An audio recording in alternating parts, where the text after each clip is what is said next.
دنیای همین یک دلار ریش همین یک تور ریش ها بابی اکو بچم این برای رکلام های ولی متدعی پویون نیست دنیای فساد است، دنیای فحاشی است. هر شبکه که اذهان مردم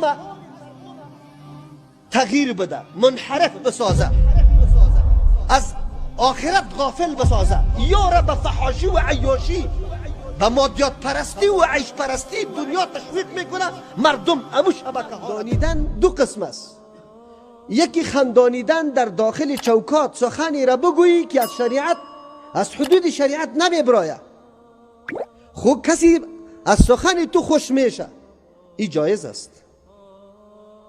یکی خندانیدن شبکه های شیطانی است که طور مردم در لغت عربی ضحکه میگه، چیزای دروغ و ناروا و نادرست جمع میکنه صرف به خاطر که مردم بخنده بخنده بخنده. آلی امروز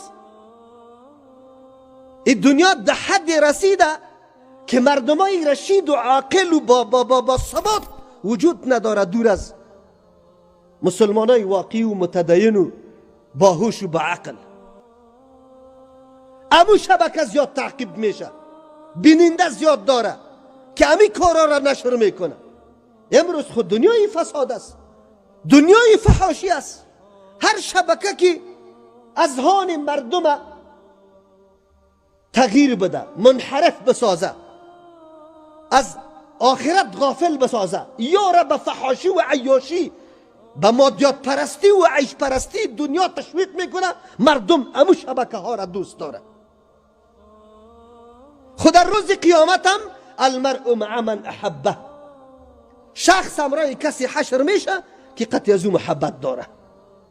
این مردمایی که قطعی طور مردم محبت داره او را میگیره، او را رشد میده، او را تمجید میکنه، روز قیامت با می فاسقا، با می فجار خلق میشه. شان مومن یک لحظه خود امو طور تیر نمیکنه، یک لحظه عمرش پیشش خیلی اهمیت و قیمت داره. والذین هم عن اللغو معرضون. الله کی صفات کامل مؤمنا را بیان میکنه، مؤمنای مفلحه، مؤمنای رستگاره. یک صفتش است که از امور لغو و بیهوده بیفایده اجتناب داره. از این که بیهودگی چی باشه که ها ها ها ها ها ده هر مرتبه خنده بکو. خو لیکن مردمی را برای خود کسب جور کرده، پیسه میگیره سرش. خو من میدونم که امی شخص نخواد که وعیدات شنیده باشه و یک روز در مجلس دین نشسته باشه، آگاهی از آخرت داشته باشه. این نمون مردم است. از پدر و مادر تولد شده، در بازار رفته، اختلاط مرد و زن است و نموتور کلان شده، یک روز نه در تقریر جمعه رفته در کدام مسجد و نه کدام آیت و حدیثی پیغمبر شنیده، آیت قرآن یا حدیث پیغمبر شنیده. خلاص یک زندگی نعوذ بالله لا ابالی بمسئولیت.